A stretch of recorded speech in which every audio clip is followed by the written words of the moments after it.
निगरान वज़ीर आला पंजाब मोहसिन नकवी के ओहदे की मियाद ख़त्म होने पर उन्हें ओहदे से हटाने के लिए आज लाहौर हाई कोर्ट में दरख्वास्त पर समाअत हुई और अदालत ने फैसला महफूज कर लिया है। जी बात ये लाहौर हाई कोर्ट के जस्टिस हसन कुरैशी ने ये इस दरख्वास्त पर समाअत की जो मकामी शहरी हसन लतीफ़ की जानिब से दायर की गई है, जिसमें ये कहा गया था कि वज़ीर आला निगरान जो है उनके ओहदे की मियाद ख़त्म हो चुकी है। अदालत ने दावा करवाया कि आप एक ही तो नौयत की दरख्वास्त बार बार क्यों दायर कर रहे हैं जिसकी पजीराई नहीं की जा सकती। इससे पहले भी ये दरख्वास्त वापस ली जा चुकी है।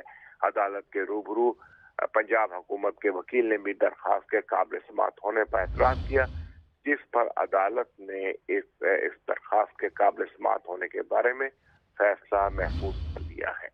मुमकिन तौर पर इबाद साहब ठीक है, आपका बहुत शुक्रिया, आप इस समाअत के हवाले से बता रहे थे।